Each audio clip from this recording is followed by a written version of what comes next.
And some of the old photos going back to the 40s and 50s are all based from this area on the island, the boat shed and all the people.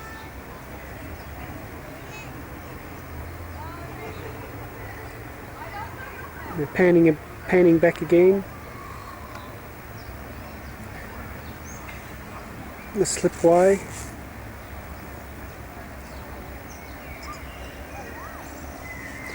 Very hard to recognise from the old photos the original buildings that now exist on the island.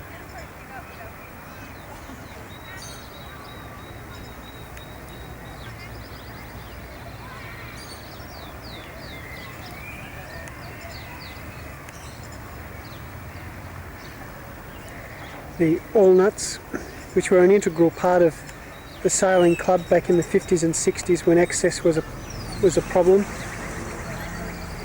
Without their help, things may have been very different.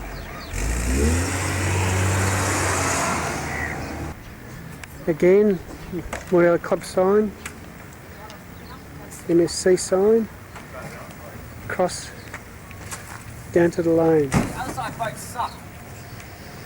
The lane has just been concreted during the winter of 1999. Used to be a dirt road. I suppose I better get out of the way.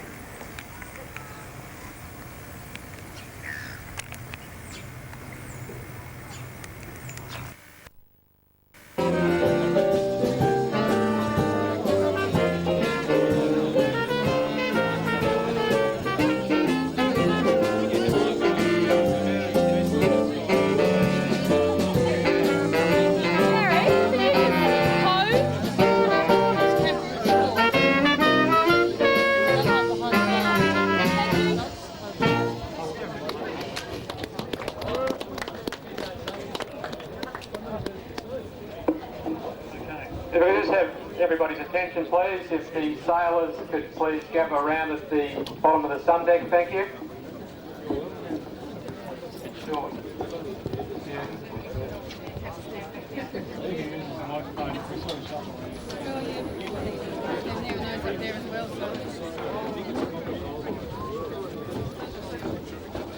Good sailing, and I'll hand you over to the Commodore Gary Hosey.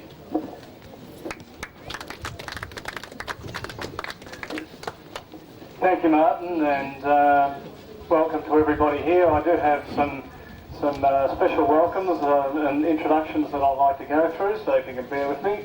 I'd like to welcome Sue Wilding, the MLC for Chelsea, Cameron Boardman, MLC for Chelsea, Dr. John Ross, the MLC for Higginbotham, Mr. David Lean, the MLA for Carrum, Mr. Jeff Lee, the MLA for Mordialloc, and Leslie McGurgan, the Mayor of the City of Kingston.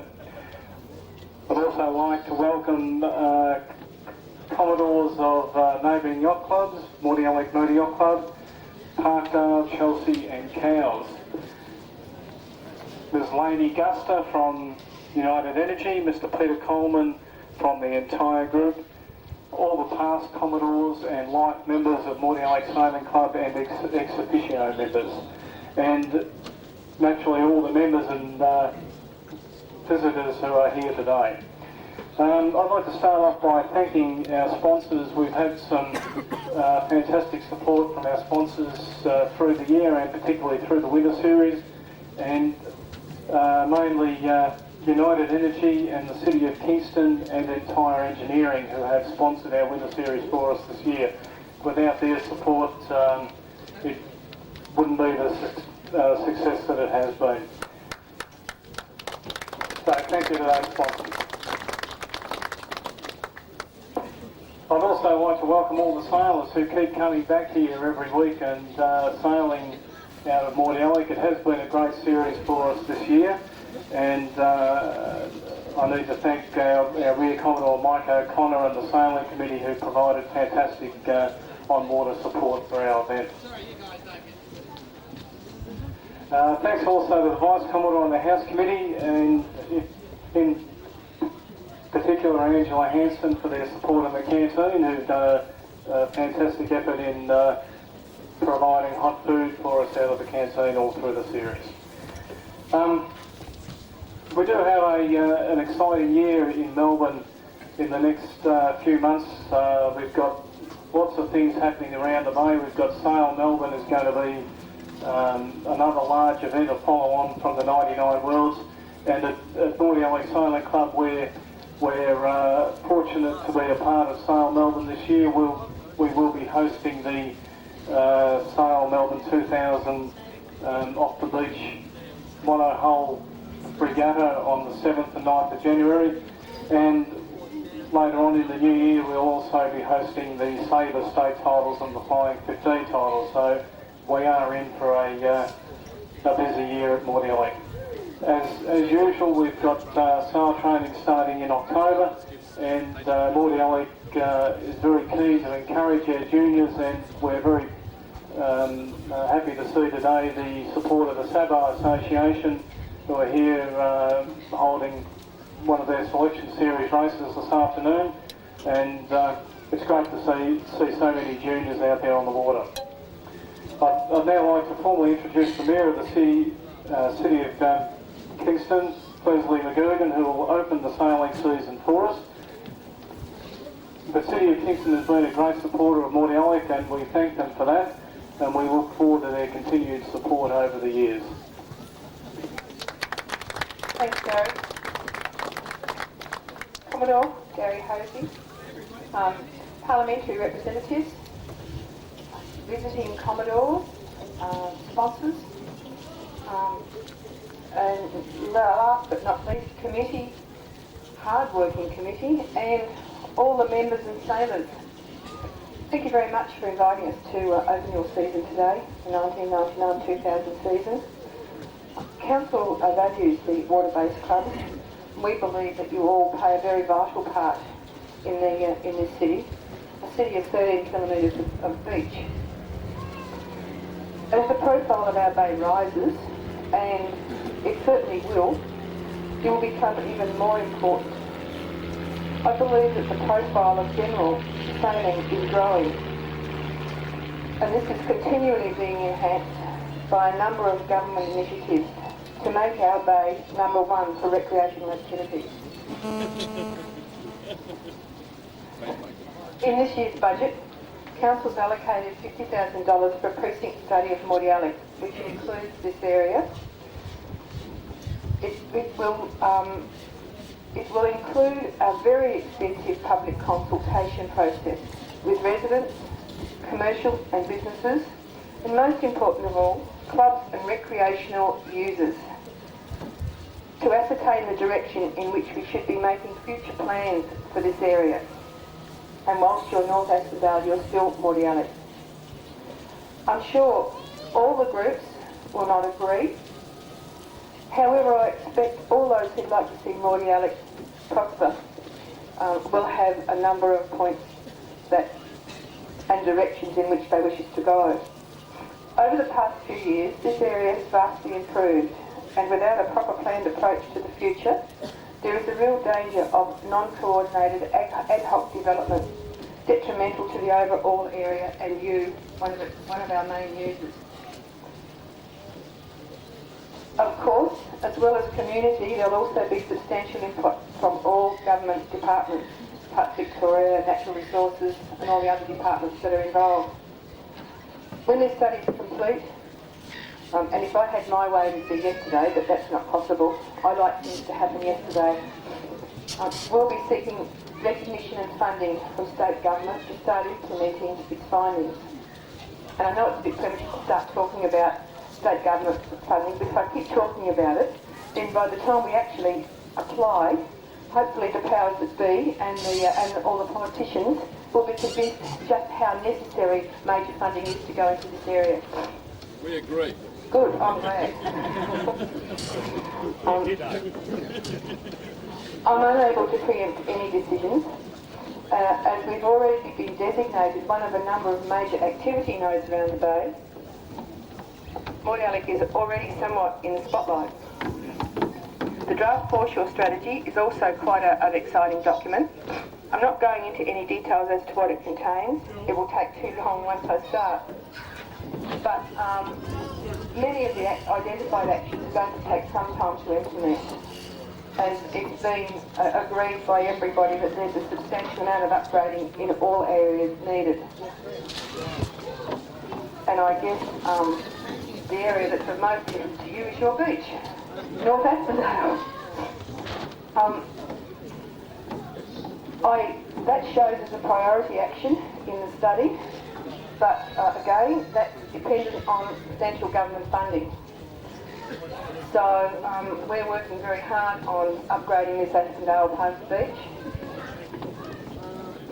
And without further ado, and thank you very much, I would like to declare this sailing season open at the Morning Sailing Club.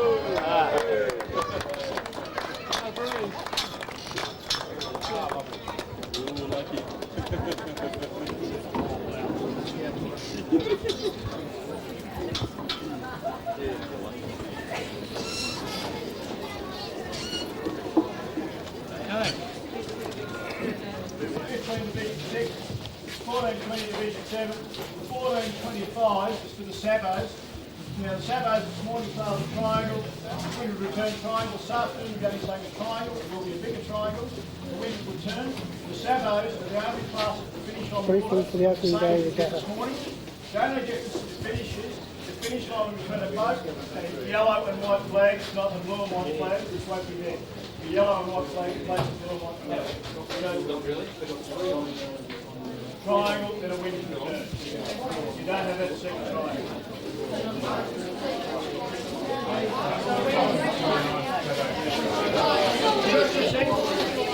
Attention, all Saturday trailers, let's make sure this sign off again this afternoon.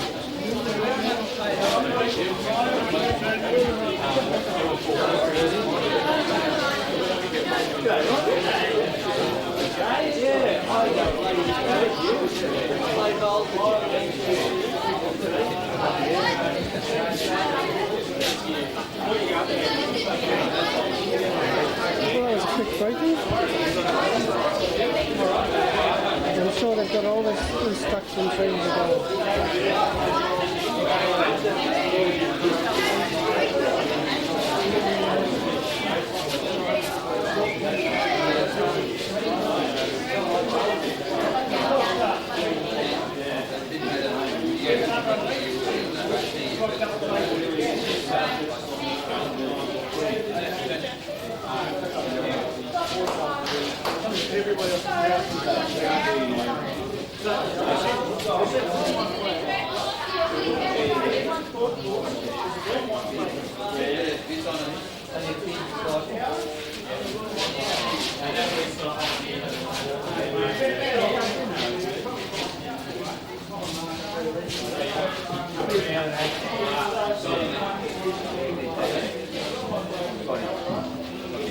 All heading out to the start.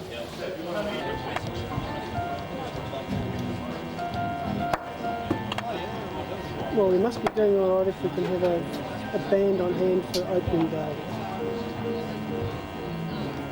That's a first for the club.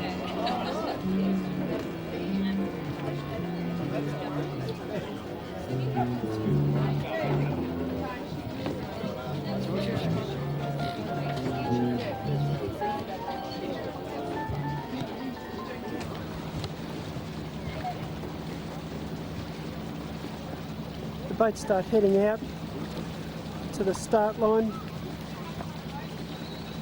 for the opening day regatta.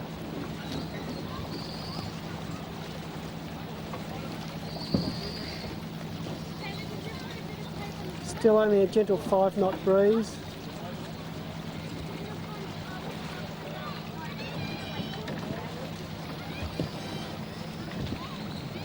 So there's probably up to 100 boats will be on the water today.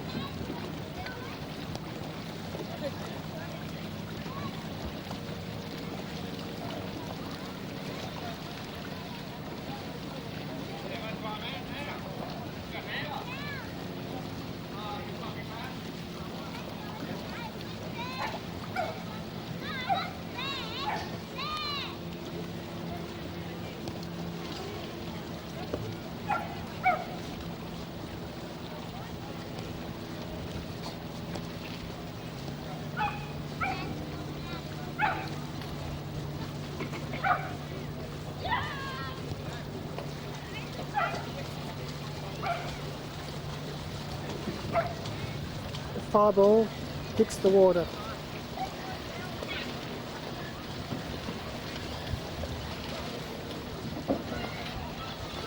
G'day, Doug. How are you, mate? Yeah, pretty good, thanks.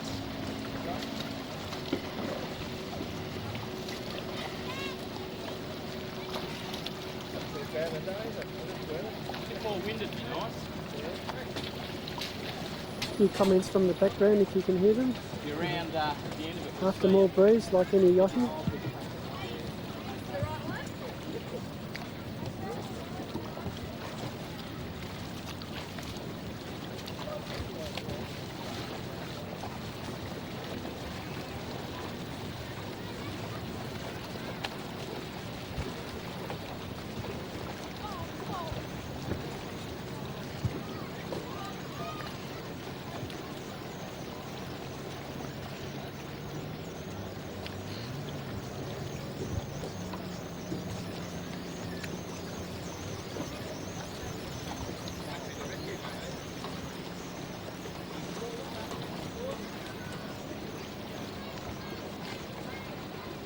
A nice sight to see.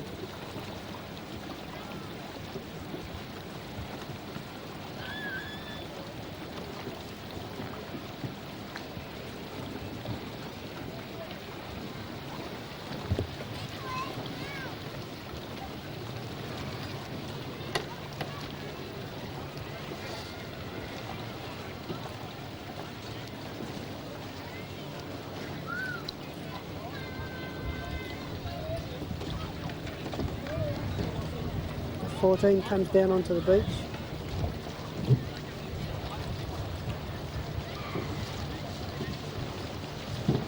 Sabo's ready to go out for their afternoon race. And as you can see, most boats are now heading down toward the beach or out on the water.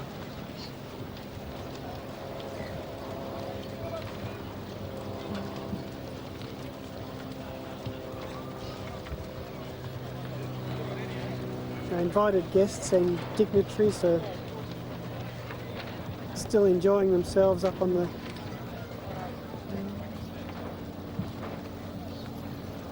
the balcony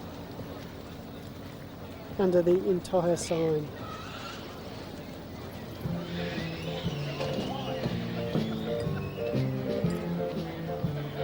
And you may be able to hear the band in the background as well.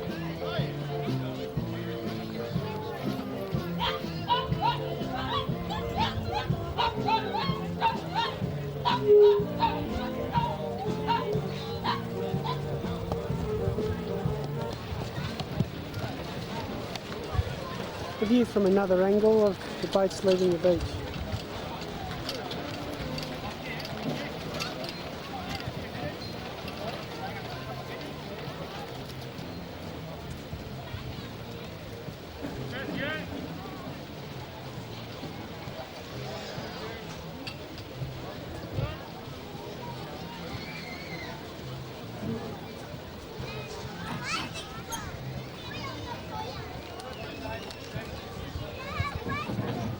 And again, panning back.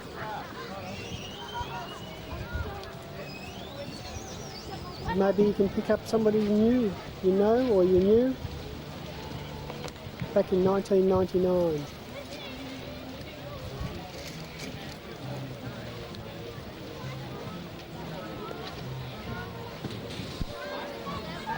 You may not even recognise some of the classes of yachts that are sailing here today.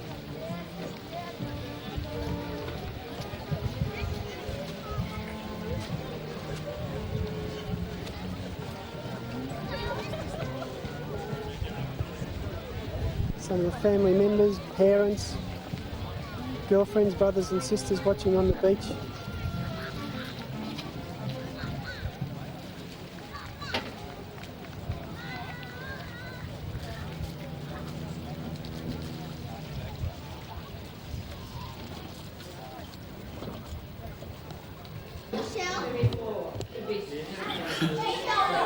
Now, I'd like to introduce Eden Elliker on the right and Ken Venn, both long-standing members with the club.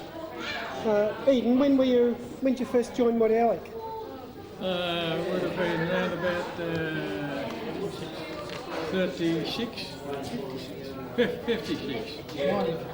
What about yourself, Ken? 1946 as a junior. What was it like in those days, guys? Well, in those days we were out on the island. We had a clubhouse on the island, and from there we used to sail out. In those days I took over running the motorboat for Bert Silvereisen, and I ran the motorboat for a number of years. Something like 18 years. What sort of boats did you sail? Well, mainly Sharpies. Did you have any success at all? And, Did you have any success? oh yes, Ian Nichols. Ian Nichols won the Australian title in South Australia in those years. What else is We didn't have the patrol boat system that we have now. The old chapter pup off the beach boat. We used to lay our own courses very often. We had to go out and lay the courses by members, and then we had to go out in the Sharpies and pick them up again. We just didn't have, we only had the one patrol boat. in those days when in the patrol boat that I ran was an old 18-foot fishing boat that had a copper engine in it, which sometimes it went, sometimes it didn't. But it was only driven by a small petrol tank. If you ran out of petrol, you had to hope someone saw you from the beach. Otherwise, you had to row in. Okay. What about yourself, Ken? What were you sailing? Well, at the time, I was sailing on Sharpies, but I normally just cadge around as a kid. And he said, right, come on, we'll take you out. So I remember sailing with Bill Leverett and Alf Murphy on some of the staff. But I didn't sail competitively because I was one of the small kids around the club. If someone short, they'd grab a kid off not off the beach, but off the landing when we sailed out on the creek. Our means of raising money via the Moody Alec Carnival. We were obliged, we took the contract out to take Wizzy World, the Moody Alec Carnival, and members would man the Wizzy World right through the season, and then they would give us a profit from the Wizzy World. And that actually paid for the patrol boats and any alterations around the club. The money was very, very scarce in those days. That would be... Yeah. Now, what was the clubhouse like, Eden? The club in those days, when we moved to the beach, it was like a garage on the beach with a big door in it. And one opening day, I had the joy of coming in the motorboat and unloading everything. In those days you loaded and unloaded yourself. By the time I unloaded, there was nothing left other than one lettuce leaf on the table to eat. And no beer, and all the beer was gone, and by those days it used to be 6 o'clock closing. Of course, the closing was all over by the time I got onto the beach. I went thirsty, I went hungry, and I had to shower. And there was a terrible bad day, and of course all the women are sitting along the wall, and the shower was just a shower with no screen or anything else. And I bent down to pick up the soap, and I heard a great mirth from all the women. My bum was hanging out of the shower. It always was an exhibitionist, weren't it? What about yourself, Ken? Yeah, well, I remember those days, particularly on the beach, and we've often said that we spilt more beer than we drank because it was so close that you're getting knocked all the time, people moving around. I mean, you can imagine about 60 people in a double garage. So they were very, very friendly days. You got to know people better because you were rubbing shoulder to shoulder with them. But as Eden stipulated, the patrol boat was always a very important factor. I mean, there were times when our patrol boat was not serviceable, so we'd take out a hire boat and we'd actually use a hire boat. They were never weren't efficient as patrol boats because they were too slow. You were over, by the time they got out to you, it could be 25, 30 minutes. What about things like boats under the pier and... Do you have any recollections of that? Yeah, well, I have a recollection of a 12 square metre green sleeves, went under the pier, and she came out the other side and not a scratch. She went through upside down. The gaff, of course, came down, but she actually got through without a scratch. Well, thanks very much, gentlemen. That's Ken Venn, Commodore from 1984 to 86, and of course Eden Alliker from 1976 to 78. Thanks.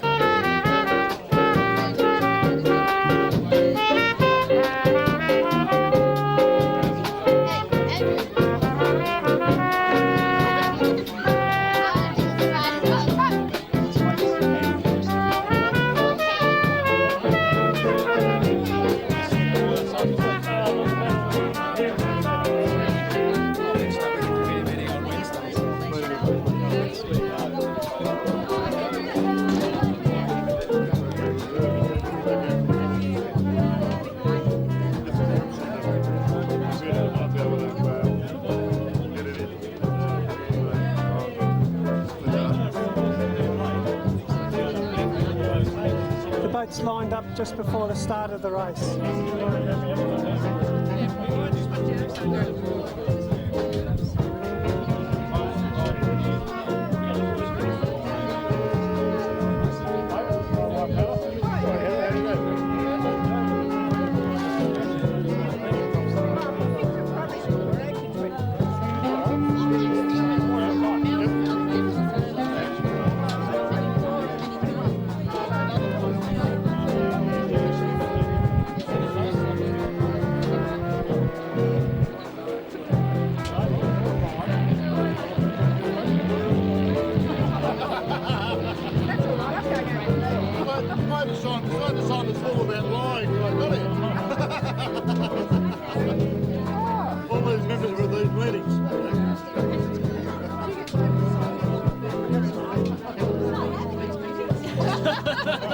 Just verifying that he signed all these forms instead. Right. I'd like to introduce everybody to John Dance, who's Commodore of the club from 1988 to 1990, and to Martin Robinson, who was Commodore from 1968 to 1970. Yeah, Martin, first of all, when did you join Moonee Alec? I can't really remember, but it was probably 3 or 4 years before I became Commodore. Right, and what was it like in those days? The club had only recently moved from the island to this area and had a small clubhouse where you get a cup of tea and a change room, and then the boat shed for storing the heavyweight sharpies. Right, and what was the atmosphere like in those times with the sailing, and there's plenty of members and very close-knit community? I don't think it was a big club by the standards we see today. The boats racing were only the heavyweight sharpies, which were in decline, and a small fleet of lightweight sharpies, and the younger boys sailed on the Rainbow. So the club's rules kept the classes just to those. There were no mixed classes or anything like that, and there were sabos for the kids in the morning. Yeah. So 2 dozen boats, I think. It was 2 dozen boats or so, how I remember it. And what sort of boats did you sail yourself? A fellow I worked with was crewing on a lightweight Sharpie that belonged to a fellow called Albie Herman. Albie Herman was probably in his 50s then, and he'd been quite a good yachty as a young man, and in fact he had been the skipper of a boat called UB2, which we now know here as Selina. Oh, right. And he'd decided to get back into it, and he bought this lightweight, and I came down with really no sailing experience, and I sailed with him for a couple of seasons. Oh. I then sailed with Brian Bowman on a boat called Victor S, which was one of the very early lightweight Sharpies. It was something like V3 or V3 was the number of it, and I sailed with him for a couple of seasons. And then I bought my own boat, which was a lightweight Sharpie, which had belonged to Bill Haynes, who was Commodore the year before me, and I had a couple of seasons sailing that. Well, do you recall any yarns or history that may not be well known at the club? Anything off the top of your head? No, I joined the committee and had a year or so as treasurer, and then became Commodore. In those days, sailing was starting to boom, mainly I think through the coming of the Mirror Dinghy, which was a boat that people could build at low cost, and everybody was starting from scratch, and so it was an open field and everybody was enjoying that.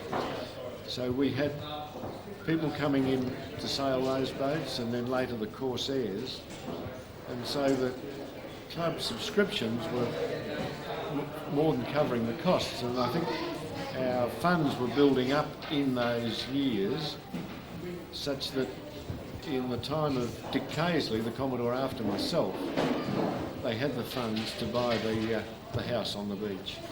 And that, because in my time our access was over private land, and it meant that we were not really legitimate on the beach without that. Do you recall the time when the laneway was closed by Peter Allnut? Yes. It was a very unhappy time, really, because the Allnut family had been boating people in the area, were well known to our members and well respected. And Dave Allnut, through his generosity, had allowed this access, but then we came into conflict when the club wanted to continue to grow, which he saw as detrimental to his property. So it was a difficult time, and we did have the alternate access with council permission, but without proper access and a legitimate place on the beach, no club could grow to what it has today. Right, thanks very much, Marty. John, Yes. what about yourself? When did you first start or join Mighty Owl? I joined, I think, in about 1971. I'd been going out with who is now my wife, and she was a sailor, Ken Race's daughter, Christine, and she sort of introduced me to it, so I was in fact the crew at the front end of her boat. My father-in-law said, come on down and join. And I can remember, coming up before the committee and Dick Caisley being asked all these very serious questions as to why I wanted to belong and what I would contribute to the club, and those sort of very important things. I thought this is pretty important, and but they were happy to take the money anyhow. So basically, in I came at a time when the club was, really probably at its peak. It was, club fleets were, 30 to 50 mirrors every week, and we'd be fighting for space with the 30-odd Herons, and there was still the Corsairs building up, and the Sharpies around, and of course the Rainbows for the younger guys. And what particular boats were you sailing? I was sailing in a mirror, and I think we won the Victorian Ladies Championship with me up the front. So hopefully you weren't skippering. No, definitely not skippering. You got any stories or yarns that you might be able to share with us? I remember the club at that stage, it only had the lower deck area, but you'd come in off the beach and it would be absolutely packed. And you'd have to wriggle between people to get to the bar, and there'd be kids and dogs everywhere, and it was just a really busy, friendly sort of place. You know, it was just a lot of young people, some of whom were very irritating, some of whom were really nice kids, and some of them I've now, people like Billy Nichols, I now watched him grow up, and his kids are driving him crazy, and I think just like you did. So, you know, grew up, and we travelled a lot at that stage. You always went to the regattas, you went to nationals, you got around as a whole group. You know, very fond memories of going to places like South Australia and where else did we go? I went to a couple of other nationals, and we both of us dropped out of the club when we had a young family. Well, and how do you see the difference in the club back in the 70s to what we have today? A lot more young people, and I think that's one of the differences. A lot less classes, bigger fleets, stronger group feeling. Whereas now with lots of little classes, it's not quite as strong, and unfortunately the club has aged. And what about the facilities that we've got now? Facilities now are fantastic, whereas before, you know, we were making do, and I think perhaps that's in some ways the best time in a club, when a club's being developed and it's growing and it's building and it's people are all working in the one direction. You don't tend to get, and Marty might remember differently, possibly as much of the power plays that come with an established club. People tend to be more focused and have plenty to do rather than play games. You know, and I can remember when I became Commodore, which was in 1988, in fact we had about half the committee step aside because they'd been at each other's throats for 2 years. There was a lot of disharmony, and so we had a complete change of the top end of the club. New Commodore, Vice Commodore and Rear Commodore. And I think they were, it was good for the club, that change. What I think I managed to achieve was to cut back some of that fighting that had been going on, because we weren't, none of myself, Ainsley and Martin Slide, and none of us were really into our games. We just wanted to do a job. And Martin, did you find that in your time it was easier between the people on the committee and all working together more so? Yes, I don't think there was any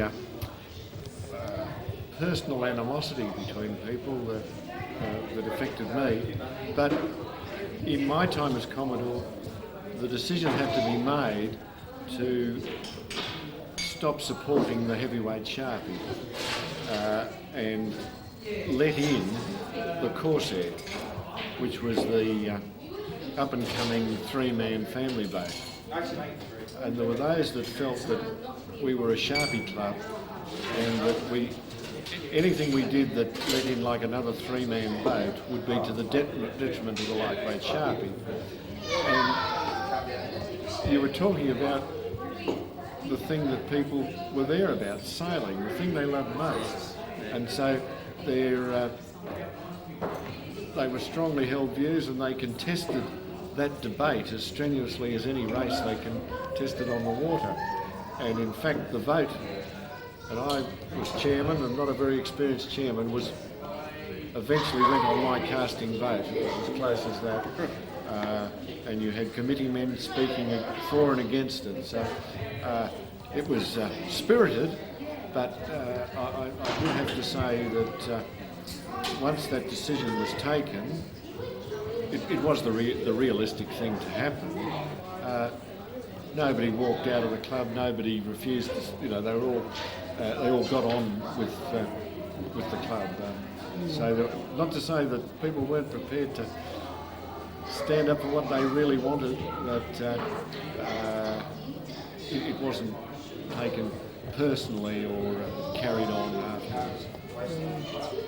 Okay, well, thanks very much, gentlemen, for your time, and I hope it was well done. Thank you.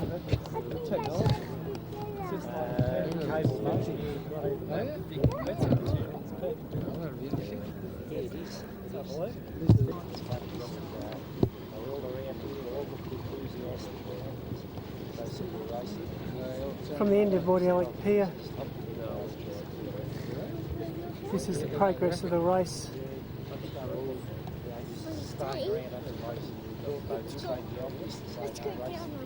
With the majority of boats coming down to the Leeward Mark.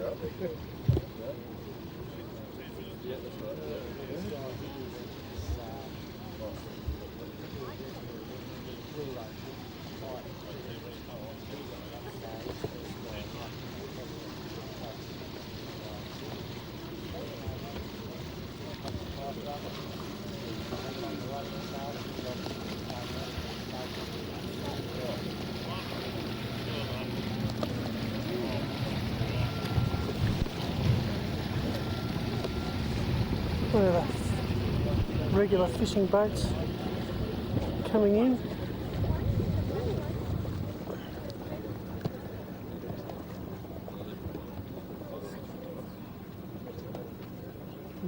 Back to the race.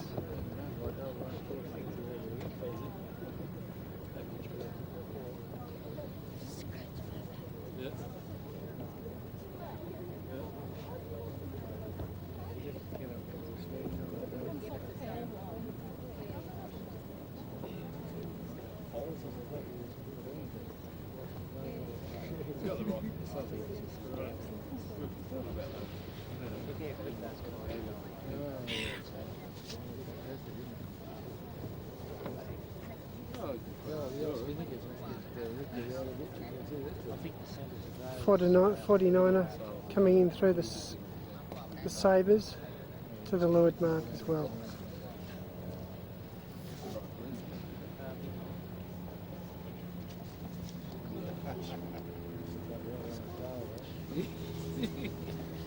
I don't know. I don't know what they're doing.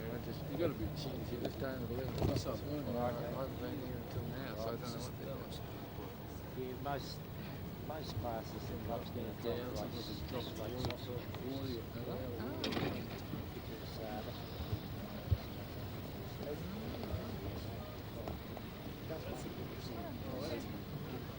you have to tackle. Sandringham boat. Some people choose to go right off to one side of the course, others go the other. You don't know who's in front of you. Whereas the triangle, Deciding to head back. Yeah, it is. Except that's right. Whereas this way it introduces that element of wonder who's ahead. yeah, good idea. Plus it's easy to set course to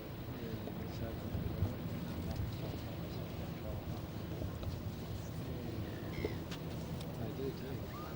Don't have to go and do it.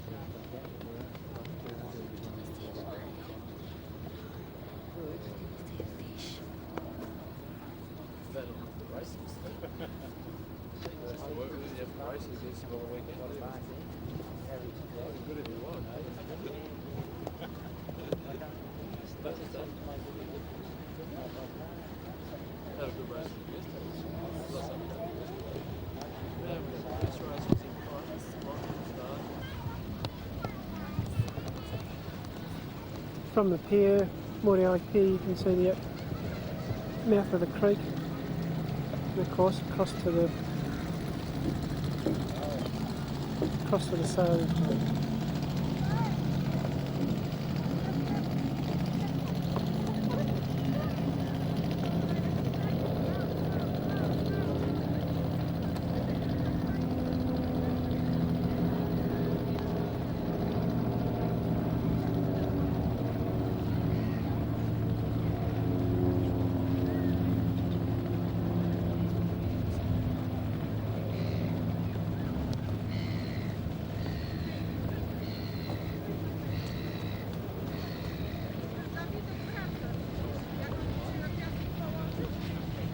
Picture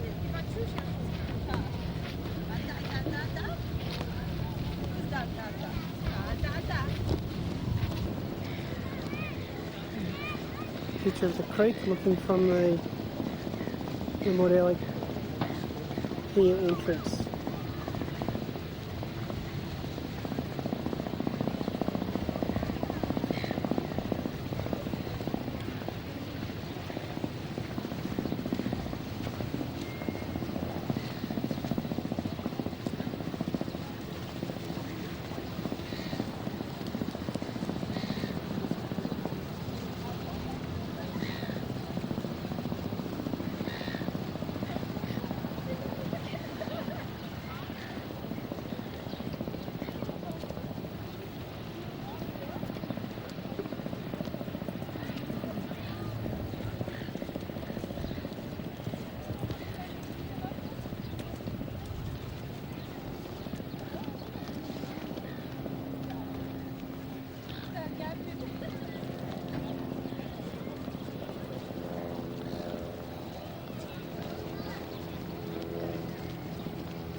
The boats as they slowly make their way to the finish line and the shore.